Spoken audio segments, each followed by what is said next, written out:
Good morning student.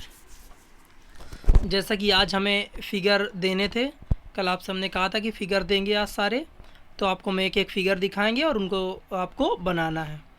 ठीक है, तो पहले आपका फ़िगर आते हैं निषेचन, इसमें आपका लघु बीजाणु धानी की संरचना, लघु बीजाणु जन्म की। तो पहले आपको बनाना कौन कौन सा आपको हम बता देते हैं। ये रहा आपका लघु बीजाणु। लघु बीजाणु कोशिका से परागकण यानी लघु बीजाणु के बनने की पूरी प्रक्रिया है, द्विबीजपत्री की और एक बीजपत्री की। देखिए ऊपर है अर्धसूत्री विभाजन फर्स्ट और अर्धसूत्री विभाजन सेकेंड, और ये है आपकी साइटोकाइनेसिस में भित्ति का निर्माण।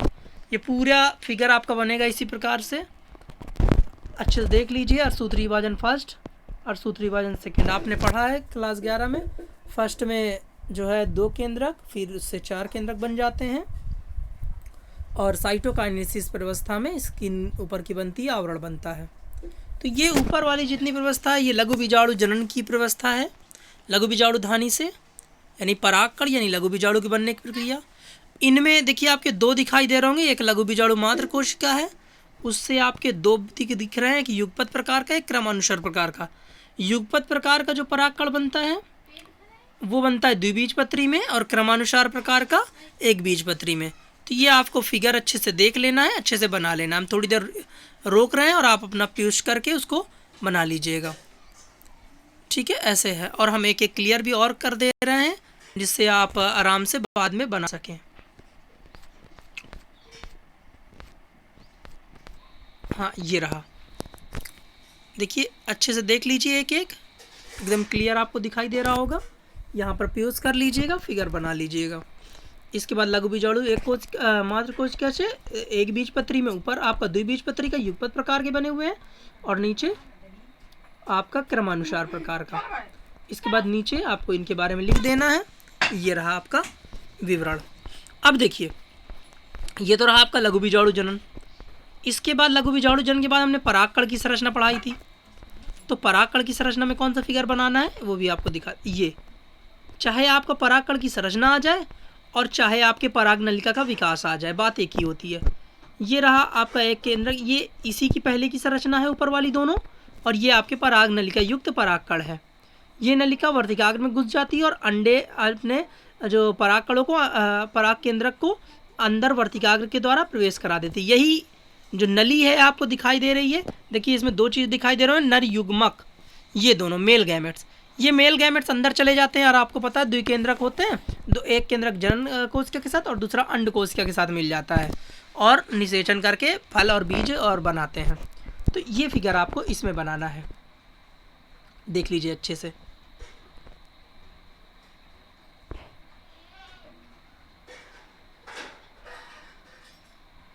पहली वर्दी कोशिका है, दूसरी रिक्तिका वाली साथ में है, पूरी दोनों कोशिकाएं हैं, और ये नीचे उसमें से एक जो पराग नलिका का विकास है। ठीक है, ये रहा आपका। इसके बाद देखिए 2 फिगर आपके हो गए, नर भ्रूण या भ्रूण का विकास या भ्रूणोद्भव। तो भ्रूण का विकास या भ्रूणोद्भव, फिर भ्रूणपोष का विकास। तो ये भ्रूणोद्भव या भ्रूणपोष का विकास ये पूरा इसमें आएगा आपका। ये रहा भ्रूणकोष। देखिए ध्यान दीजिएगा, यहाँ पर है आपका भ्रूणपोष, लेकिन जो भ्रूणोद्भव है ना, भ्रूणोद्भव, उसमें आपका भ्रूणपोष और भ्रूणकोष भी आ जाता है। देखिए यहाँ पर आपको अपन ने पढ़ाया था, तो पढ़ाया था आपको कि जो है यहाँ पर भ्रूणपोष का निर्माण होता है, भ्रूणकोष बात अलग है, पोष पोषण प्रदान करने वाली बात अलग है। ठीक है, परंतु ये दोनों आपको बनाने हैं। और एक काम करिएगा आप, इनको जो है, क्योंकि देखिए इसमें जो आपको भ्रूणकोष दिखाई देगा ना, वो ये है भ्रूणकोष, और भ्रूणकोष ये पूरी संरचना भ्रूणकोष हो गई। अगर हम बात करें भ्रूणपोष की, पोष मतलब पोषण देने वाला, कोष मतलब रखने वाला, तो ये जो है आपका, रुक जाइएगा, हाँ ये गलत है, ये अभी नहीं बनाना है आपको, क्योंकि ये हमने पढ़ाया ही नहीं भ्रूणकोष, तो इसको रहने दीजिए। आपको बनाना कौन सा है, नर युग्मोद्भिद, ये हो गए 2। इसके बाद आई आपके बीजांड की संरचना, ये नहीं बनाना है, ध्यान देना है कि भ्रूणकोष और भ्रूणपोष अभी नहीं बनाना है, क्योंकि इसको जब हम पढ़ाएंगे तब बढ़ाएंगे। अभी बात कर रहे हैं जायांग और स्त्री केसर की बीजांड की संरचना। बीजांड इसको नहीं बनाना, इसे भी नहीं बनाना आपको, ये बनाना है और ये भी नहीं बनाना है अभी आपको, ये बनाना है। और ये रही आपको बीजांड की संरचना, मोस्ट इंपॉर्टेंट बीजांड, ये पढ़ा चुके हैं आपको। प्रतिमुख कोशिकाएं होती हैं, अध्यावरण होता है, ध्रुवी केंद्रक होता है, भ्रूण कोश होता है, ये सारी इसमें आपको बना लेनी है। भ्रूण कोश किस लिए होगा कि भ्रूण को आपको पोषण मिल सके, वो रह सके। अब इसके बारे में फिर और चर्चा करेंगे, लेकिन ये फिगर आपको बनाना है, देख लीजिए अच्छे से।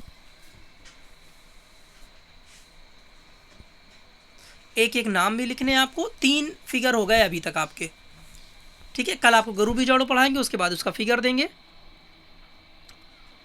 और ये भी आपको बनाना है। क्यों बनाना है आपको बता दें, कहाँ पर बनाना है। तो जहाँ पर आपको हमने पढ़ाया है, देखिए ये पढ़ाया है आपको जायांग या स्त्री केसर। तो ये कैसे पता चलेगा जायांग या स्त्री केसर और बीजांड वगैरह कहाँ होते हैं, नाभिक बीजांड व्रंत। तो इसमें आपको ये बनाना है, ये वाला बीजांड, पराग नलिका, पराग अंकुरण, ध्रुवी केंद्र कोशिका, ये नर युग्मक। ये देख लीजिए अच्छे से फिगर। देखिए आपके कितने फिगर हो गए, 1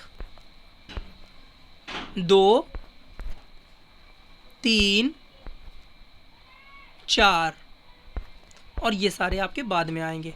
चलिए, थैंक यू।